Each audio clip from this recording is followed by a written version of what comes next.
차기 대선 주자 선호도 여론조사 나왔는데요. 이낙연 민주당 대표와 윤석열 검찰총장, 이재명 경기도지사 5차 범인의 초접전 양상을 보였습니다.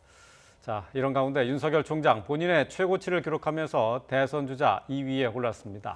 네, 문재인 대통령의 국정수행 긍정평가가 지난주보다 소폭 상승하고 부정평가는 다소 떨어져서 긍부정 격차가 다시 한 자릿수로 좁혀졌습니다.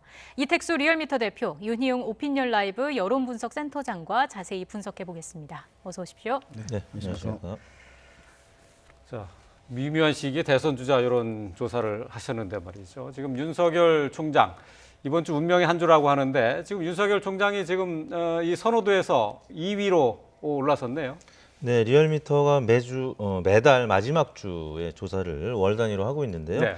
최근 5개월 동안 이제 3위를 기록했다가 이번 달에는 오차 범위 내지만 2위로 올라섰습니다. 물론 네. 다른 조사기관에서는 6자구도 혹은 양자구도에서 1위로 올라선 조사 결과도 있었는데 네. 여하튼 공통적인 현상은 다 상승세를 보이고 있다라는 점이고요. 이낙연 대표 같은 경우는 총리직 사임 이후에 완만한 하락세를 계속 예. 기록하고 있는데 리얼미터 조사에서는 오차 범위 내에서 이제 아직은 1위로 나타나고 있고 이재명 지사도 최근 들어서 예. 대법원 판결에서 이제 예. 무죄가 된 다음에 지지율이 계속 상승하다가 약간은 주춤한 이게 이제 모든 것이 윤석열 총장의 상승 요인 때문에 좀 예. 영향을 받은 것 같은데요. 지금 대통령 임기 후반에는 대통령실이 조금씩 완만한 하락세를 보이면서 대척점을 보이고 있는 차기 네. 대선 주자들의 지지율이 지금 올라가고 있는데 MB 때는 박근혜 대통령이 그랬고 박근혜 대통령 때는 문재인 후보가 그랬었는데 윤석열 총장의 지지율이 계속 상승하고 예. 있는 것으로 네. 나타나고 있습니다.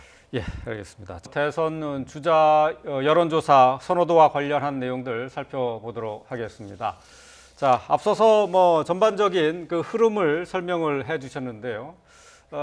다시 한번 좀 이 리얼미터에서 한 여론조사 추이를 한번 좀 보면서 좀 더 자세히 좀 얘기를 나눠보도록 하겠습니다. 자, 지금 보면은 윤석열 총장 같은 경우 이제 확연하게 갑자기 상승세를 보이고 있고, 이낙연 대표 또 그리고 이재명 지사 같은 경우는 정체 내지는 약간 소폭 하락하는 모습인데요. 어떤 의미를 달 수 있을까요? 이낙연 대표는 이제 친문 지지층이 이낙연 대표 지지층의 이제 다수를 차지하고 있을 거고요. 이재명 지사 같은 경우는 친문 외에도 이제 좀 중도 보수 성향의 지지층이 지지를 보내고 있었는데 네. 윤석열 총장의 지지율이 이제 높아진 배경에는 또 영남권 그리고 이제 보수층에서 지지가 좀 올라갔는데 이재명 지사의 지지층에서 조금 일부 이탈한 측면이 보여지는데요. 윤석열 총장은 주로 이제 대구 경북이라든지 50대 또 보수층에서 상승을 했습니다. 반면에 네. 이재명 지사는 대구 경북 60대 역시 보수층에서 좀 지지율이 소폭 빠졌고요. 네. 이낙연 대표 같은 경우는 부동산 논란이 되고 있는 서울에서 좀 빠졌고 역시 70대 이상과 보수층에서 빠졌다는 점에서 지금 국민의힘 여러 후보들이 있습니다만 다 5%에 미치지 못하는 혹은 5% 정도밖에 되지 않는 네. 이른바 도토리 키재기하는 그런 네. 상황이다 보니까 윤석열 총장이 지금 대항마로서 지금 여당 후보들의 대항마로서 지금 약진하고 있는 그런 모습을 나타내고 있습니다. 네. 사실 이번 주가 윤 총장에게 있어서는 운명의 한 주가 될 것으로 전망이 되는데 센터장님 어떻습니까? 앞으로 윤 총장의 지지율은 어떻게 움직이게 될까요? 네, 지금 이제 정치적 성향에 따라서 지금 벌어지고 있는 상황을 다르게 이제 받아들이고 있는 것으로 보입니다. 여권 성향층에서는 어쨌든 법적인 측면을 중시해서 일단 판사들에 대한 사찰이 있었다라고 했기 때문에 그것을 이제 상당히 문제다라고 하는 시각이 형성되어 있는 반면에 야권 성향층 또는 좀 일부의 또 중도 성향층까지는 이 사안을 어떤 법적인 문제로 바라보기보다는 정치적 시각에서 바라보기 때문에 네. 그런 차원에서 지속된다고 한다면 지금 윤석열 총장의 이번 주의 결과가 어떻게 나오든지 간에 지금 보여주고 있는 어떤 대권 주자로서의 정치적인 위상 이 수준이 비교적 안정성을 유지할 가능성을 배제할 수는 없어 보여요. 네. 그래서 결과가 윤석열 총장에게 불리하게 나온다 하더라도 야권 성향층은 야권 대권 주자로 어떤 그 인물에 대한 특성보다는 현재의 대통령과 어떤 현재의 정부와 대립각을 세우고 있는 그 상징적 모습을 획득한 사람에게 지지를 보내는 특성을 보여왔기 때문에 지금 그 이미지가 오히려 더 강화될 수 있다는 점에서 야권 성향층에서 윤석열 총장의 대권 주자로서의 수용도 상당히 이제 안정성을 지닐 가능성을 지금 보여주고 있다고 할 수 있겠습니다. 네. 후보 아직 후보라고 하기는 좀 그렇지만은 지금 어쨌든 많이 언급되고 있는 대선 주자로 지금 이낙연 대표가 1위는 계속 유지하고 있는데 이 격차가 조금씩 줄어들고 있어요. 앞으로 상황이 어떻게 예상을 해볼 수 있을까요? 이낙연 대표가 지지율이 이제 완만한 하락세를 보이고 있긴 한데요. 또 여당 대표이기 때문에 여당 대표의 프리미엄은 분명히 있습니다. 과거 새누리당 시절에도 김무성 대표가 꽤 오랫동안 네. 대선주자 1위를 기록했던 전례가 있죠. 그래서 이낙연 대표가 이제 하락세는 오랫동안 기록했습니다만 굉장히 완만해졌고요. 이제 어느 정도 횡보하고 있는 수준. 이재명 지사도 이제 마찬가지입니다. 상승세가 좀 완만한 상승세를 보이다가 지금 횡보하고 있는 그런 네. 상황이기 때문에 윤석열 총장 같은 경우는 이제 이 법원의 행정법원의 판단과 또 법무부 감찰위원회, 징계위원회 등의 절차들이 이제 이번 주에 공교롭게 또 여론조사가 예. 있었던 이번 주에 지금 계속 나올 텐데요. 뭐 어떤 결과가 나오든 윤석열 총장은 만약에 뭐 해임 절차로 가는 그런 결과가 나온다라고 하면 보수층은 또 보수층대로 결집을 할 거고요. 또 법원에서 윤석열 총장의 손을 들어주는 판결이 나온다면 또 역시 보수층은 결집할 수밖에 없기 때문에 이번 주는 윤석열 총장이 지지율이 계속 또 상승을 이어가는 그런 한 주간이 될 가능성이 높아 보입니다. 예. 근데 또 이번 조사 결과를 바라보는 국민의힘 측에서는 사실 좀 속내가 또 복잡할 것 같기도 하거든요. 어떻습니까? 네.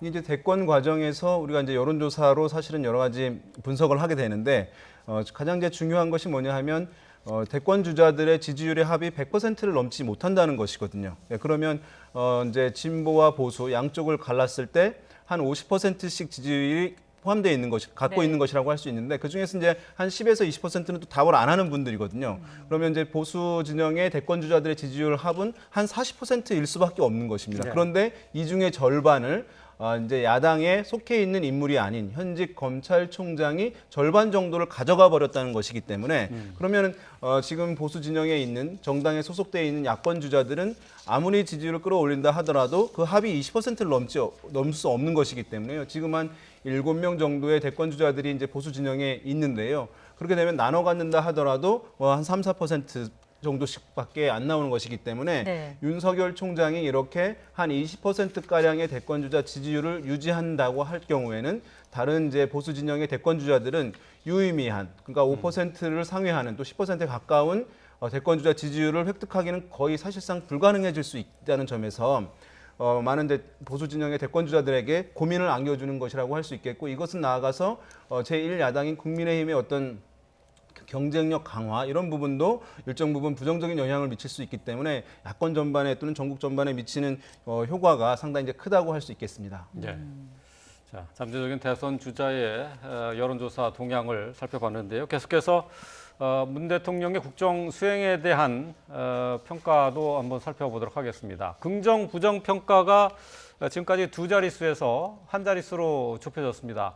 자, 국정 지지도 어떤 특징이 나타난 겁니까? 네, 문재인 대통령 지금 역시 완만한 하락세를 계속 보였다가 이번 주에는 반등을 했는데요. 네. 1.1%포인트 오른 43.8%를 기록했습니다.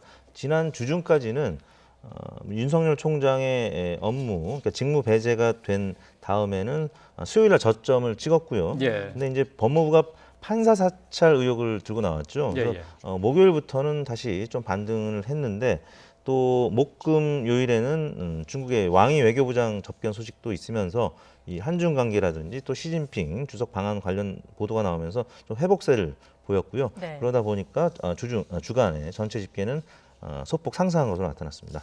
이외에 또 지난주에 어떤 현안이 영향을 미쳤는지 저희가 준비한 그래픽이 있습니다. 그걸 함께 보면서 얘기를 해보죠. 센터장님께서는 어떤 점이 주요했다고 보시는지요? 네, 지금 어쨌든 뭐 긍정적인 영향을 준 것이라고 한다면 이제 3차 재난지원금 논의가 정치권에서 일고 있는데요. 네. 그 부분에 대해서 이제 긍정적인 효과가 좀 있었을 가능성이 있습니다. 다만 어쨌든 지금 부동산 관련한 이슈, 특히 이제 국세청에서 종부세 이제 고지가 이제 시작이 된다고 하는 소문들 나오게 되면서 그것이 이제 부정적인 여론으로 영향을 줬을 가능성이 있고 추미애 법무부장과 윤석열 검찰총장 간의 이 갈등이 계속 이제 강화되고 있는 상황도 부정적인 영향을 줬다고 할 수 있겠고요. 어쨌든 이제 말씀하신 코로나19 관련해서 이제 확진자들이 상당히 높아지고 있는 이 흐름들도 막연하게 어쨌든 불안감들을 강화시킬 수 있는 점에서 또는 정부에 대한 부정적 평가에 다소간 이제 영향을 준 요인으로 분석할 수 있겠습니다. 네.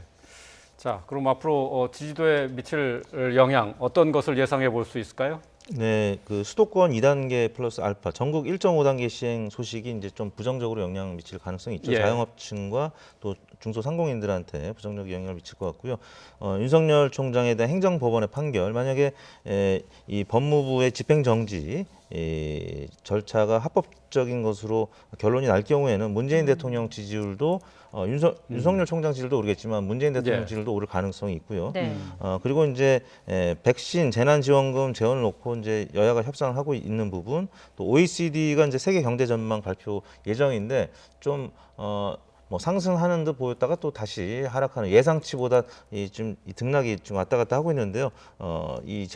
OECD의 발표 결과에 따라서 네. 또 여당이라든지 청와대 문재인 대통령 지지율은 좌우가 될 가능성이 있고요. 그 외 경제 지표 통계 발표 소식도 마찬가지고요. 또 대한항공, 아시아나항공 통합 이 법원의 판단이 임박했는데 이 법원 판단에 따라서 당선 지지율도 영향을 받을 가능성이 높아 보입니다. 네.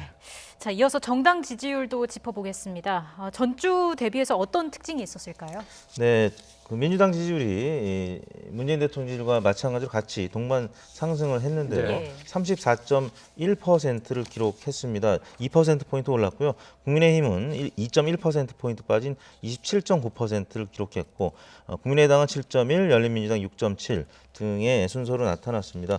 국민의힘은 지난주에는 좀 반등하는 모습을 보였는데 역시 추윤 갈등 또 윤석열 네. 총장이 너무 주목을 받고 윤석열 총장 개인 지지율이 또 오르는 상황 뭐 이런 부분이 되다 보니까 민주당 지지율은 좀 오른 반면에 국민의힘 지지율은 좀 일종의 좀 가려진 그런 모습이었죠. 그래서 국민의힘 지지율은 좀 빠졌고요. 네. 무당층은 지난주와 비슷한 15.6%를 기록했습니다. 지금 뭐 더불어민주당의 지지율은 조금 올랐고 국민의힘은 좀 떨어졌는데 서울에서는 오히려 국민의힘이 더불어민주당을 앞선 것으로 나왔네요. 네, 서울에서는 지금 더불어민주당이 이번 지금 리얼미터 조사에서는 좀 더 높은 것으로 이제 나왔거든요. 그래서 이전에는 야당이 높은 경우도 있겠고 지금 보시게 되면 32.5%, 27.2%니까요.